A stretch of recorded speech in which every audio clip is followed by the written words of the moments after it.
welcome to Bird's Eye View, and this is going to be my thoughts for the first teaser trailer for Star Wars The Mandalorian. Before we begin, don't forget to like and comment down below, subscribe and ring the bell to be notified whenever I do videos. I do videos every single Wednesday, so make sure you keep a lookout for those. Of course, there's other D23 things going on at the moment, more Star Wars and Marvel and some other Disney-based stuff. I will be doing a video on that, so make sure you keep a lookout for it. So I'm going to see what happens through the weekend. Any more stuff that gets released, I'll be putting it into that video. The Mandalorian. Oh, I was really looking forward to this series, and we've got our first teaser trailer as part of the D23 Expo, and it did not disappoint. It looks like the budget is really behind this TV series. There's so much in there that it feels so Star Wars-esque, with all the ships and aliens and planets and everything that's going on, the aesthetic, the costumes, all this. It's so very Star Wars. All the while through this trailer, I feel like it's got a very dark, gritty, real, kind of original feel to it, which is great, because that's the perfect kind of marriage I want with some new Star Wars content.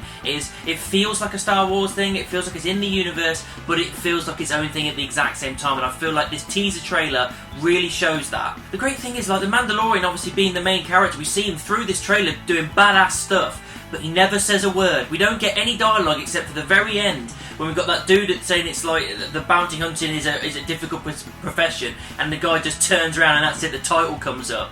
It's just, it keeps it kind of closed away from everybody. It's like they're not giving too much away, and I love that.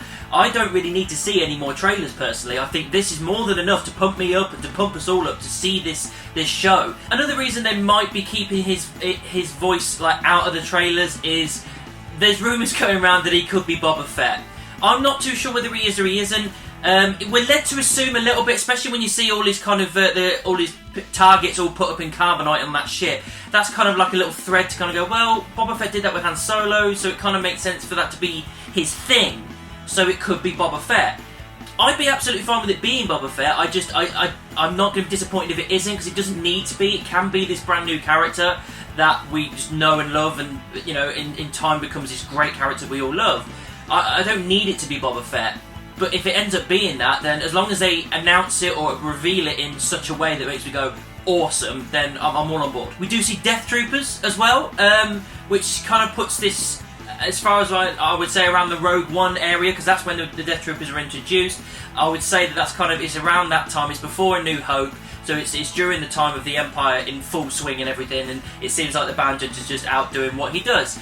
He does have a sidekick as well. It's IG-11, not IG-88, although it looks the same.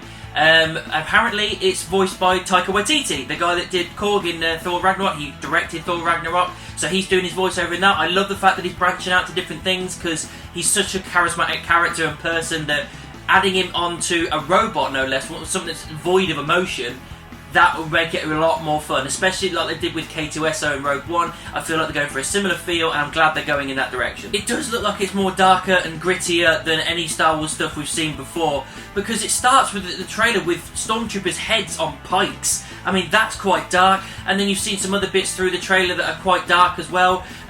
One thing that sticks out in my mind is when he's going against that guy in it looks like a cantina or something like that. He pulls him in with his rope and he fires the gun at the door, and the door closes on him, and the thing cuts away before you can see anything, but you know that door's closing and chopping this guy in half. That was dark and brutal, and that just shows what this character could be, and I love that feel. Overall, guys, teaser trailer for The Mandalorian did not disappoint. It did everything it needed to do. It got me hyped for the TV show. It got me interested in the character.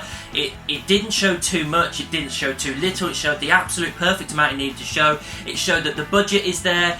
The detail is going to be there. The characterization is going to be awesome. It looks like it's a dark, gritty feel in the Star Wars universe, and everything they're doing so far with this TV series is ticking every box. It's got the right actors, the right director, the right feel, the right budget, everything, and it just feels like it's going to be an absolute incredible TV show. So that's what I thought of the Mandalorian teaser trailer. What did you think about it? Let me know down in the comments. Make sure that you subscribe and ring the bell. If you want to find me on social media, any of these, all links are in the description, and I'll see you soon.